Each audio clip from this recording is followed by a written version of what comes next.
अस्सलाम वालेकुम dear students, you are welcome to my YouTube channel intermediate chemistry by Sumera Mumtaz. बेटा, आपका ओ एम आर शीट जो introduce हुई है इंटरमीडिएट के एग्ज़ाम्स में, उसकी सैम्पल शीट आ चुकी है। इससे पहले भी मैंने एक वीडियो रिकॉर्ड की थी जिसमें आपको समझाया गया था कि उसको किस तरह से फ़िल करना है, लेकिन चूँकि उसकी सैम्पल शीट आ गई है तो ये मैंने ज़रूरी समझा कि उसके अकॉर्डिंगली भी आपको समझा दिया जाए कि किस तरह से इस ओएमआर शीट को फ़िल किया जाता है। तो आपकी ओएमआर शीट जो है वो एग्ज़ैक्टली इसी पैटर्न पे होगी और उसको आपने किस तरह से फ़िल करना है, आपको स्टेप बाय स्टेप मैं यहाँ पे समझाऊँगी। अब सबसे पहले यहाँ पे लिखा हुआ है ग्रुप, तो ग्रुप पे आप यहाँ लिखेंगे, आपका अगर प्री मेडिकल है तो प्री मेडिकल लिखेंगे, प्री इंजीनियरिंग है तो आप प्री इंजीनियरिंग लिखेंगे। यहाँ पे मैं प्री इंजीनियरिंग लिख रही हूँ। इस तरह से आपका ये ग्रुप हो जाएगा। उसके बाद सब्जेक्ट, अब सब्जेक्ट जिस सब्जेक्ट का आपका उस दिन पेपर है आप वो लिखेंगे। यहाँ पे लेट्स सपोज केमिस्ट्री है तो आप केमिस्ट्री लिखेंगे यहाँ पे।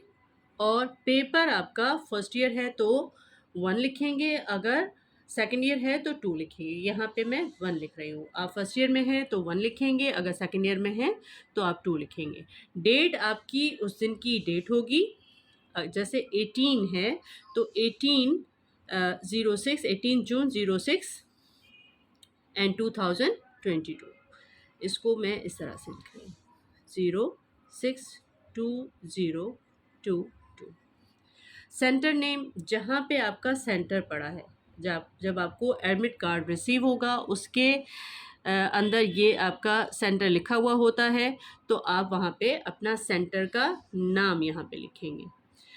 एनुअल एग्ज़ाम है या सप्लीमेंट्री, आपका एनुअल है, आप एनुअल पे टिक करेंगे और 2000 यहाँ पे 22 लिखेंगे। एनरोलमेंट या रजिस्ट्रेशन नंबर, ये आपके एडमिट कार्ड पे भी मौजूद होगा और एक आपको एनरोलमेंट कार्ड भी दिया जाएगा, उस पे भी वही नंबर मेंशन होगा। तो अगर आपके पास एडमिट कार्ड है तो उसमें भी मौजूद है, तो वहाँ से भी आप इसको फिल करके लिख सकते हैं। अच्छा, अब इसको ओ एम आर शीट को फिल करने का करेक्ट मेथड क्या है? अब एक कोई भी क्वेश्चन है 1, 2, 3, 4, 5 जो भी है, तो उसमें आप ये चीज़ याद रखिए कि आपने एक को फिल करना है, ऐसा ना हो कि आप 2 को फिल कर लें। और उसको फिल करने का मेथड ये है कि आपने इस बबल को या सर्कल को पूरा शेड कर देना है, पूरा शेड कर देना है आपने। इसमें आपने नंबर 1 में इस पूरी लाइन में आपने ए को शेड किया, दूसरे में आपने ए को शेड किया, जो भी करेक्ट होगा, और 3 में इसको शेड किया। इस तरह से आपने इसको शेड कर लिया। जबकि रॉन्ग मेथड इस तरह से है, आपने टिक नहीं करना और आपका जो शेडेड सर्कल है उसमें ये बाहर नहीं जाना चाहिए। आपने जो शेड किया है ना वो सर्कल से आउट हो जाएगा, तो ये आपका हो सकता है कि आपका कंप्यूटर उसको सही रीड ना करे, तो आपकी उसकी मार्किंग कम हो सकते हैं और आपकी नेगेटिव मार्किंग हो सकती है या कम हो सकता है। अच्छा, आपने इस तरह से सर्कल नहीं करना, इस तरह से आउट नहीं करना, इस तरह से सर्कल नहीं करना। करेक्ट मेथड जो है वो आपका ये है। अच्छा, उसके बाद आते हैं हम रोल नंबर पे। आपको जो रोल नंबर प्रोवाइड किया जाएगा उसके अकॉर्डिंगली आपने यहाँ पे रोल नंबर लिखना है। लेट्स सपोज यहाँ पे आपका रोल नंबर है 386521। अब यहाँ पे आपके ये तमाम नंबर लिखे हुए हैं, आपकी आसानी के लिए ये तमाम नंबर लिखे हुए हैं। अब इसके नीचे देखिए 3 नंबर पे जो सर्कल है या बबल है उसको आपने शेड कर देना है कंप्लीटली, इस तरह से। उसके बाद 8 नंबर जो आ रहा है यहाँ पे आपने इसको कंप्लीटली शेड कर देना है। 6, इसके नीचे आपने 6 पे शेड कर देना है, ये आपने शेड कर दिया। उसके बाद 5 पे आपने इसमें शेड कर दिया। और इसको कम्प्लीटली शेड कर देना है। ख़याल रखिए इस चीज़ का। आप ब्लू मार्कर, ब्लू पेन या ब्लैक पेन से इसको फिल कर सकते हैं, लेकिन आपका जो सर्कल है वो पूरा अंदर से शेडेड होना चाहिए और बाउंड्री लाइन से बाहर नहीं आना चाहिए। उसके बाद यहाँ पे लेट्स सपोज 2 है तो आपने इसको 2 को शेड कर देना है।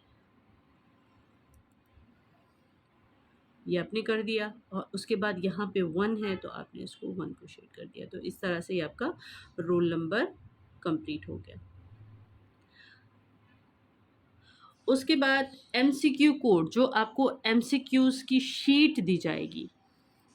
एमसीक्यूज़ का पेपर अलग से होता है, क्वेश्चन पेपर, उसमें एक कोड रिटन होगा। अब अगर वो आपका नंबर है लेट्स सपोज़ 08 है, तो यहाँ पे आप लिखेंगे 0 और यहाँ पे लिखेंगे 8। अब 0 इस रो में यहाँ पे आ रहा है, आपने इसको शेड कर देना है 0 को। ये आपका एमसीक्यू का कोड होगा जो आपके एमसीक्यू पेपर पे लिखा हुआ होगा।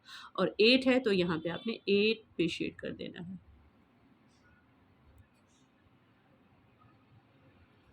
अच्छा, उसके बाद टीएच स्क्रिप्ट नंबर, यानी कि थ्योरी का स्क्रिप्ट नंबर, जो आपके पास आपको आंसर शीट दी जाएगी या ए कॉपी दी जाएगी, उसका स्क्रिप्ट नंबर या सीरियल नंबर वो क्या है वो आपने यहाँ पे लिखना है।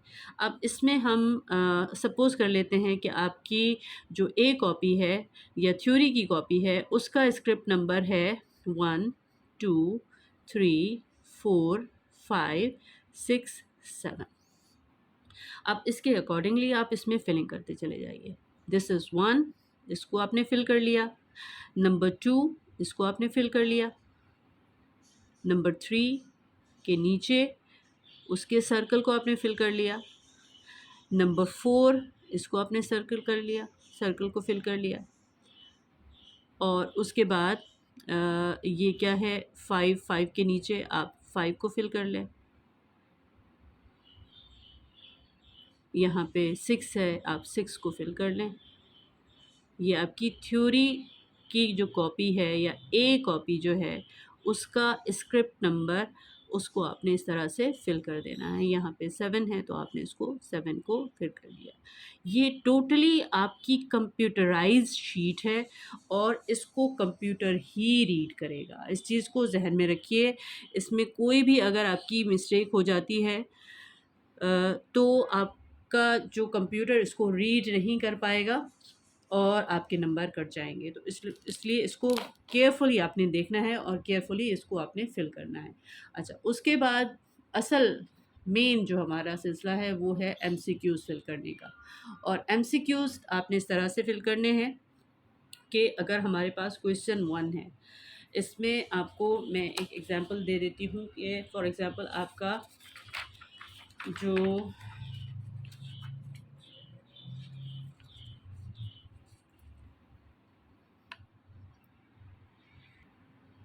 लेट्स सपोज़ हमारे पास ये हमारा एमसीक्यू पेपर है और इसमें क्वेश्चन नंबर 1 मेंशन है और उसके options A B C D options मौजूद हैं। Question number 2 A B C D, question number 3 A B C D, ये तमाम में इस तरह से आपके मौजूद होंगे।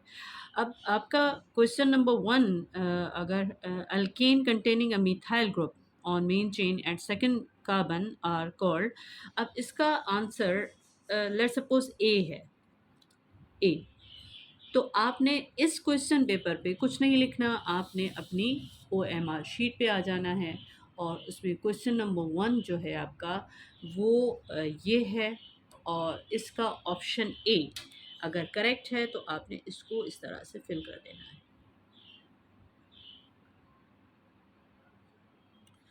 उसके बाद क्वेश्चन नंबर 2, आपने इस पे कुछ नहीं लिखना, आपने डायरेक्ट इस पे इसको फिल कर देना है, इसके सर्कल को, ओएमआर शीट।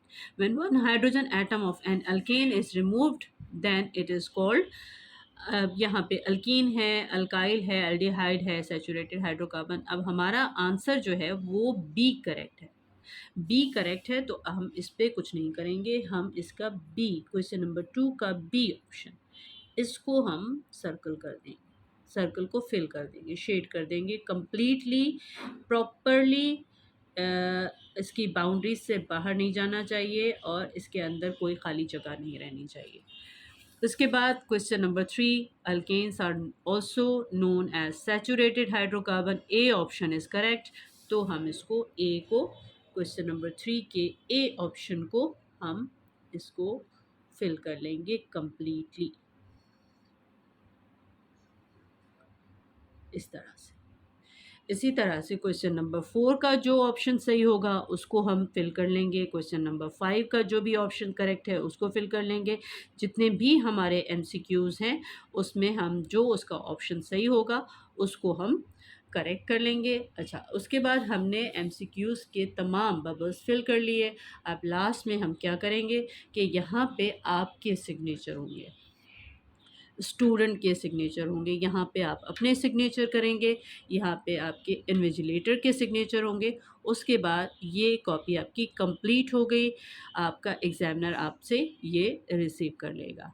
होपफुली आपको ये पूरा पैटर्न मेथड समझ में आ गया होगा और इसको अच्छे से पहले से ही समझ लीजिए, वरना ये ना हो कि आप एग्ज़ाम में कंफ्यूज हों आपने किस तरह से करना है। हमें पता है बहुत सारे बच्चे बहुत सारे ब्लंडर्स करते हैं, इसलिए इस चीज़ को समझाना बहुत ज़रूरी था। इस पेपर को लेके स्पेशली इस पेपर को लेके समझाना ज़रूरी था। तो इसलिए होपफुली आपको अच्छे से समझ में आ गया होगा। अगर अभी भी आपके ज़हन में कोई क्वेश्चन है तो आप पूछ सकते हैं। Thank you so much. Thanks for watching. अल्लाह हाफ़िज़।